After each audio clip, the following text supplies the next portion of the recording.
जब साधना और आशा भोसले के बीच प्रॉपर्टी को लेकर हुआ बड़ा झगड़ा, एफआईआर के बाद मचा था खूब बवाल। आज हम आपको एक्ट्रेसेस साधना और सिंगर आशा भोसले के बीच प्रॉपर्टी पर हुए विवाद के बारे में बताने जा रहे हैं, जिसके कारण खूब हंगामा मचा था। आशा भोसले ने साधना के खिलाफ एफआईआर दर्ज करा दी थी। क्या था पूरा मामला, जानने के लिए वीडियो में अंत तक बने रहिए और वीडियो को लाइक शेयर एंड सब्सक्राइब कीजिए। ग्लैमर और शोबिज़ की इंडस्ट्री में जितनी चमक दमक भरी और खूबसूरत नजर आती है, अंदर यह उतनी ही दुख और दर्द भरी है। यहाँ सब उगते सूरज को सलाम करते हैं, लेकिन ढलते सूरज को कोई भी नहीं सलाम करता, उसको सब भूल जाते हैं। कुछ ऐसा ही एक्ट्रेस साधना के साथ हुआ। वहीं साधना, जिसका हेयर स्टाइल साधना कट के नाम से मशहूर हो गया था, 60 के दशक की मशहूर हीरोइन रही। साधना ने कई साल तक फिल्म इंडस्ट्री पर राज किया।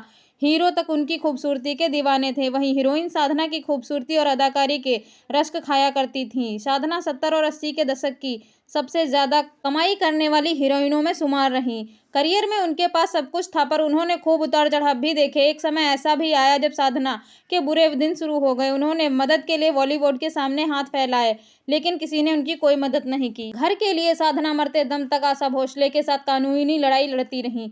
आशा भोसले ने उन पर एक केस दर्ज करवा दिया था। वह केस क्या था और क्यों आशा भोसले ने साधना के एक दूसरे से टकराई थी, आज हम आपको इस वीडियो में पूरी बात बताते हैं। साधना ने मशहूर फिल्म डायरेक्टर और प्रोड्यूसर आर.के. नैयर से शादी की थी। दोनों की शादी 1966 में हुई थी। दोनों की शादीशुदा जिंदगी काफ़ी अच्छी चल रही थी। शादी के 28 साल बाद बहुत ही बेहतरीन बीते, लेकिन साल 1995 में आर.के. नैयर की मौत के बाद सब बिगड़ गया।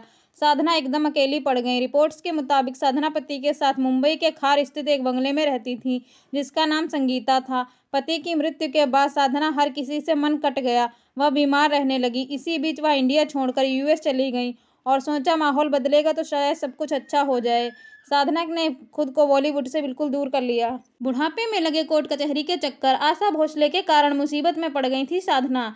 साधना को कहाँ पता था कि उनके आने वाले दिन कोर्ट कचहरी के चक्कर काटने में गुजरेंगे। बुढ़ापे में उन्हें कोर्ट में घसीटा जाएगा। दरअसल साधना का बंगला या फ्लैट जिस बिल्डिंग में वह रहती थी, उसी पर उसका एक बिल्डर रहता था। बताया जाता है कि उस बिल्डर ने काफ़ी साधना की बिल्डिंग पर उसकी नज़र थी, जिसके बाद वह इसे बेचना चाहता था। पति की मौत के बाद अकेली हो चुकी साधना, संतान का भी कोई नहीं था सहारा। बिल्डर चाह रहा था कि साधना के बंगले की किसी तरह मोटी रकम बेचकर मुनाफा कमा लिया जाए। उसने सिंगर आशा भोसले के साथ साधना के बंगले पर मोटी रकम बेचने का ऑफर दिया। आशा भोसले तैयार हो गईं। रिपोर्टर्स के मुताबिक इस बारे में साधना को मालूम नहीं था, लेकिन उनकी हालत ऐसी कर दी गई थी कि वह अपने ही घर में कैद हो गईं। साधना को घर से निकलने नहीं दिया जाता था। उस बिल्डर ने तमाम तरह के हथकंडे अपनाए। रिपोर्टर्स के मुताबिक बिल्डर ने साधना को घर के अंदर जाने से मना कर दिया और जान से मारने की धमकी दी थी। साधना ने इस मामले को पुलिस में शिकायत दर्ज करवाई थी, जिसके बाद उस बिल्डर को गिरफ्तार कर लिया गया था। बताया जाता है कि साधना ने अपने ही घर के कई हिस्सों में जाने से रोक दिया जाता था। उन्हें अपने ही घर की छत बगीचे में जाने से मना कर दिया गया था। आशा भोसले और साधना में ठन गई थी। आशा भोसले ने साधना के खिलाफ दर्ज करवाई थी एफआईआर।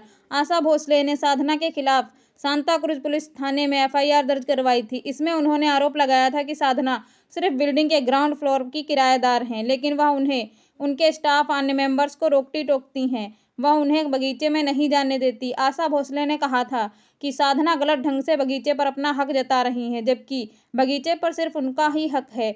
वहीं इस बारे में साधना का कुछ और ही कहना था। कानूनी लड़ाई लड़ते लड़ते दुनिया से चली गई साधना।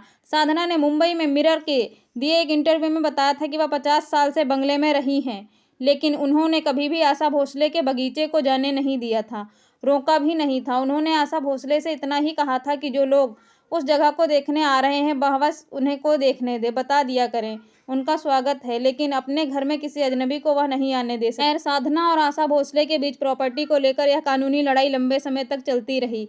लड़ते लड़ते साधना इस दुनिया से ही चली गईं।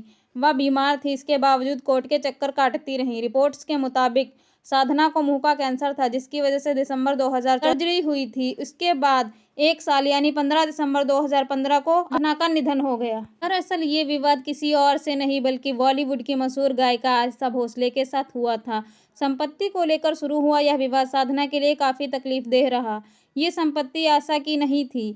मुंबई के खार स्थित संगीता नाम के बंगले में साधना ने अपनी ज़िंदगी के 50 साल गुजारे थे। उसी बिल्डिंग में रहने वाले एक बिल्डर ने आशा को मोटी रकम देकर यह बिल्डिंग बेच दी। बंगले का ग्राउंड फ्लोर खरीदने पर प्रस्ताव रखा जिसमें साधना रहती थी। यहीं से उन्हें बाहर निकालने की कवायद शुरू हो गई थी। इतनी बड़ी रकम सुनकर